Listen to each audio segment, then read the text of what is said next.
profundidad, especialmente para picoplancton.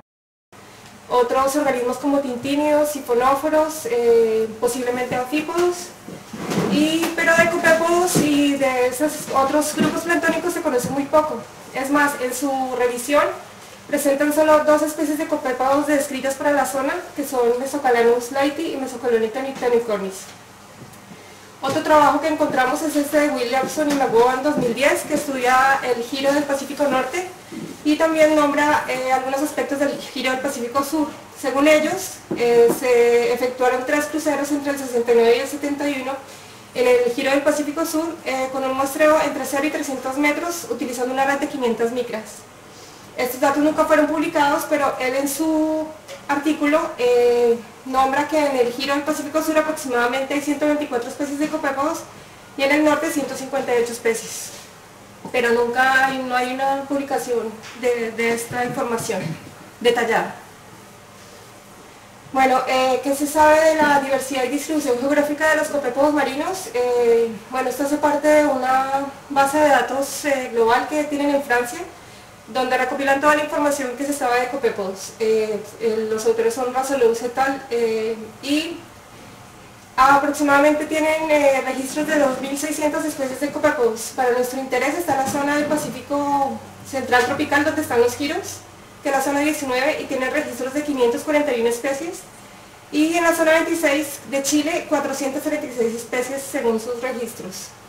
Así localmente, como datos locales, Pino Pinuero en el 2014 en la zona de Chile registró 74 especies de copépodos, Fierro en el 2016 83 especies de copépodos en un gradiente latitudinal, y Fierro, que está en preparación, que es una investigación en los montes submarinos, lleva aproximadamente 139 especies descritas. Bueno, uno de los objetivos grandes del IMO es conocer cuáles son las estructuras de las comunidades en las aguas profundas y abisales del Pacífico Suroriental. Entonces, dentro de este gran objetivo, el objetivo de este estudio es determinar la composición específica, diversidad y distribución vertical de los copépodos en la zona del giro subtropical. A manera de métodos, esto hace parte del crucero Simar 21, que tiene una transecta entre Caldera e Isla de Pascua, donde se seleccionaron solo las estaciones que se encuentran dentro del giro para hacer un pequeño artículo científico. En estas estaciones se midieron variables oceanográficas como temperatura, salinidad de oxígeno y se tomaron muestras de zooplancton con una red multinet en 5 estratos de profundidad. Bueno, de esto son 5 estaciones con las que se va a hacer el artículo, pero estamos trabajando en esto. O sea, ahorita solo les muestro resultados de 4 estaciones. En el laboratorio lo que hacemos con los organismos es identificarlos de acuerdo a sus características morfológicas, el tamaño, las antenas y específicamente un carácter determinante de los copépodos, que es la pata 5, que hay que mirarle a cada bichito y es como lo que los diferencia unos de otros. Es un trabajo bastante demandante. Bueno, manera de resultados, esta es la zona del giro. Esta es una imagen satelital que muestra las 4 estaciones donde se ve que hay baja clorofila, y esto es del nivel del mar y geostrofía, donde se ve que en la costa hay alta actividad de mesoescala y ya hacia la parte del giro ya viene decayendo. Secciones verticales como para mostrarles más o menos cómo se comportó la columna de agua, la temperatura muy estable, en salinidad igualmente, y en oxígeno se ven como estos núcleos que aparecen aquí abajo, que posiblemente estén relacionados con los estos de intertermoclina. Pero esta información oceanográfica todavía hace falta cruzarla con la información biológica. Hasta el momento solo les voy a mostrar la composición de los organismos.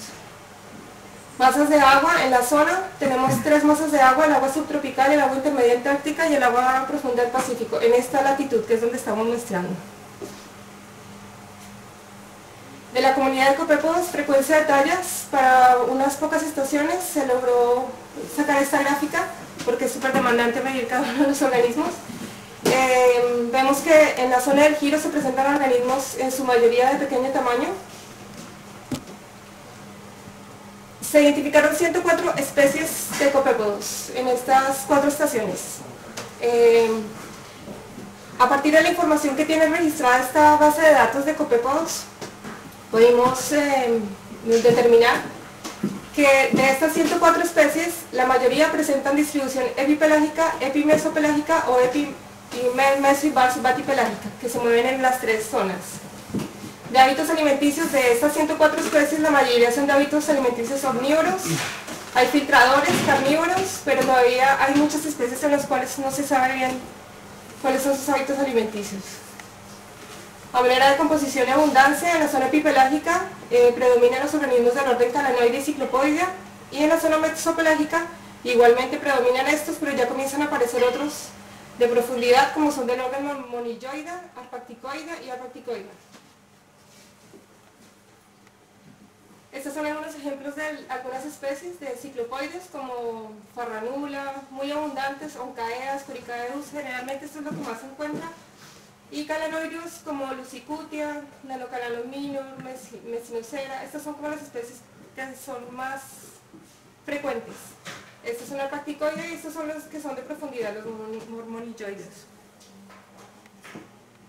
En cuanto a la distribución horizontal, de acuerdo a la información que tiene descrita esta página de los franceses, tenemos que en su mayoría los organismos presentan una distribución cosmopolita,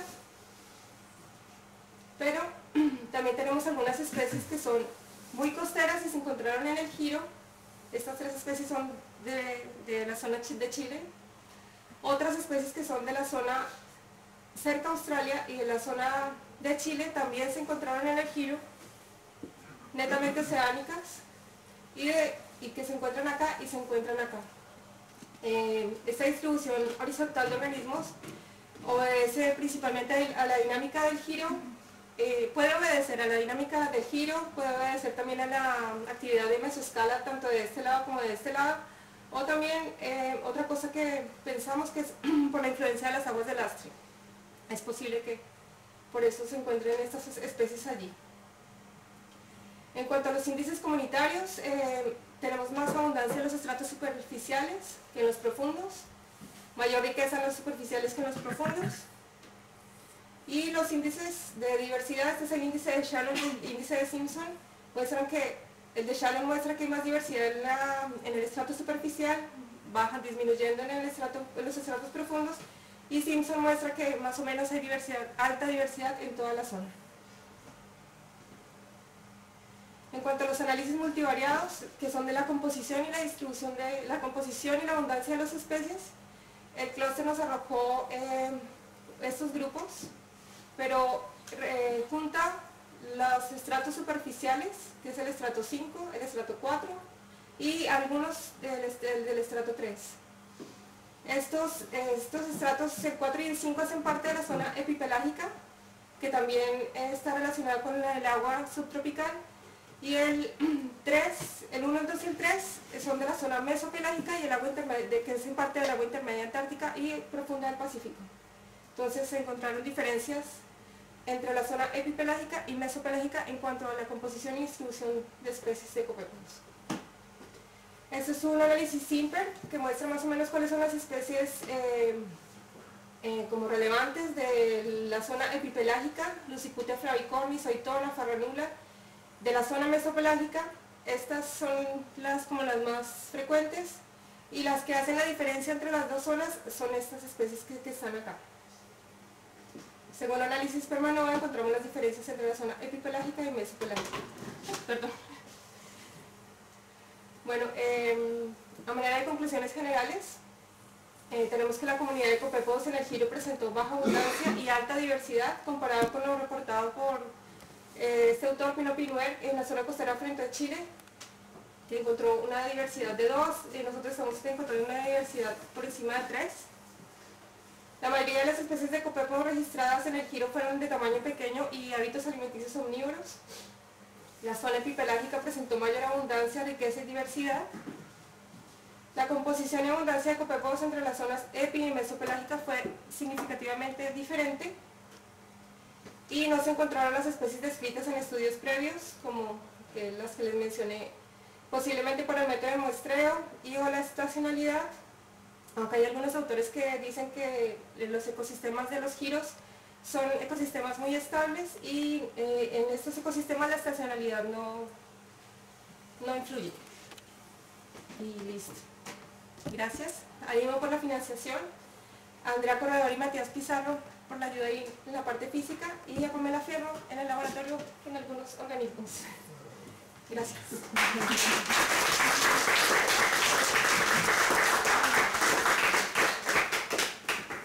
¿Alguna pregunta? ¿Se quieren hacer algunas preguntas, biologuillos? Con los índices de diversidad, ¿por qué uno dio algo como tan constante y otro algo ¿Tan diferente? Lo que pasa es que recientemente tomamos un curso de estadística donde nos dijeron que el índice de Shannon no es muy confiable. Que porque este índice está ¿cómo te digo? Está como... depende del número de muestras. Mientras que el índice de Simpson es más estable y últimamente es el, mejor dicho, el que recomiendan para describir diversidad. Entonces, esta mañana me puse a correr los datos a ver qué daban, pero me pareció que, digamos, la composición, lo que muestran los multivariados, muestran que son diferentes arriba y abajo, como lo está mostrando el Simpson, pero el Shannon, pero el Simpson no lo muestra. Entonces ahí, no sé, pero igual estamos mostrando alta diversidad. Eso. ¿Algo más? bueno, es que por lo que estábamos hablando ayer sobre si tus muestreos eran de día o de noche, porque tú haces la diferencia entre más superficial y más profunda distribución, pero si son muestreos todos de día, todos de noche, porque eso igual puede generar... Sí, buen punto. No lo he considerado, pero creo que hay una estación que es de noche. Tengo una estación que es de noche, pero tengo que mirar si hay algún cambio ahí. Gracias. Yo tengo una pregunta. ¿A qué te refieres con riqueza? ¿Cómo se mide ese...? Riqueza es número de especies. Ah, número de especies. 30 especies, 40 especies, ese es el índice. Ah, ya. Eso. Joana, ¿y la composición de las masas de agua? Entiendo que he visto algo de las masas de agua de la zona. Pues es que están las 3 masas de agua que encuentro, es la agua superficial tropical, creo, la intermedia antártica y la del Pacífico, que solo tengo una colita porque mis muestras van hasta 800 metros. Y son los mismos estratos de epipelágica y mesopelágica. Es como si estuvieran viendo lo mismo. Y encuentro diferencias en la composición. Y eso todavía falta mucho por terminar de esto, cruzar con variables oceanográficas, mirar un nuevo índice que se llama índice de... ¿cómo se llama? De determinación taxonómica. El índice De similitud taxonómica, que se hace con toda la información que está descrita de todas las especies. Bueno, Chito, ahí te la va a cortar. ¿Ya? Y listo. Una más, quizás como sugerencia también. Con respecto al análisis de clúster, generalmente, o ahora último en la corriente como bien dura de ecológica, como que están refutando un poco el uso de Simper y de Simple, los análisis basados en distancias de Wright-Curtis, porque tienden a secar mucho y como de cierta forma le dan mucho peso a ciertos individuos frecuentes, por ejemplo. ¿Ya? Entonces, ¿no has pensado o de repente quisiera poder explorar otras métricas, por ejemplo usar distancia euclidiana, aplicar el método de Ward para clustering, que de repente yo he notado que cuando tú usas la matriz de Wright-Curtis, sobre todo en la parte en la que yo trabajo, generalmente los clusters tienden a quedar medio agrupados, generalmente como uno al lado del otro, pero cuando ocupa otras métricas se nota mucho mejor la diferencia entre los clusters.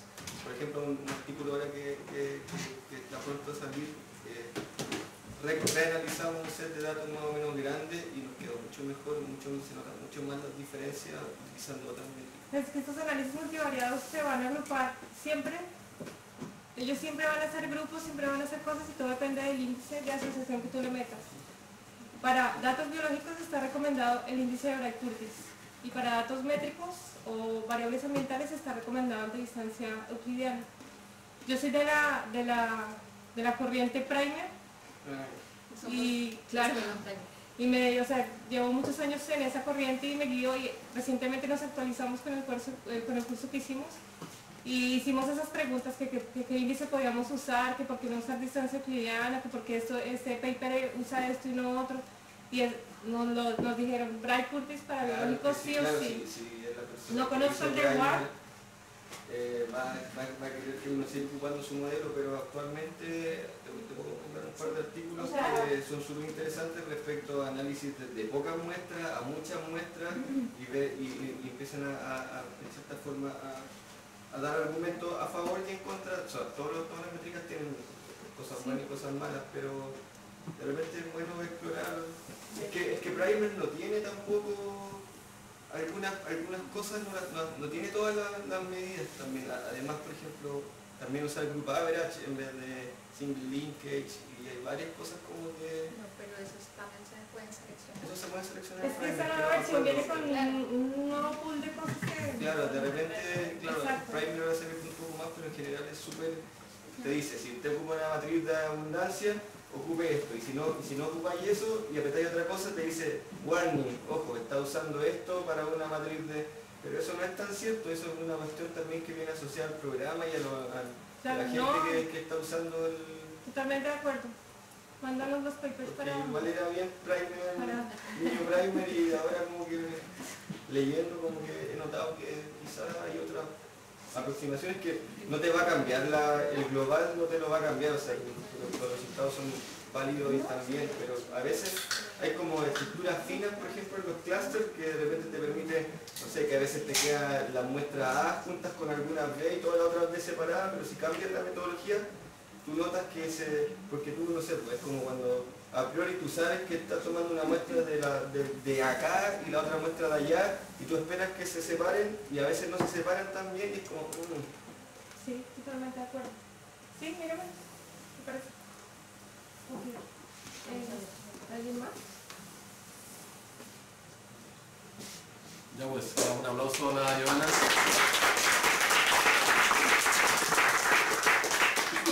Vamos a hacer un break de 5 minutos para que llenen los vasos, coman algo, firmen la lista. Pueden firmar la lista, que no ha firmado, Las candolas no son gratis, ¿ah? Candola.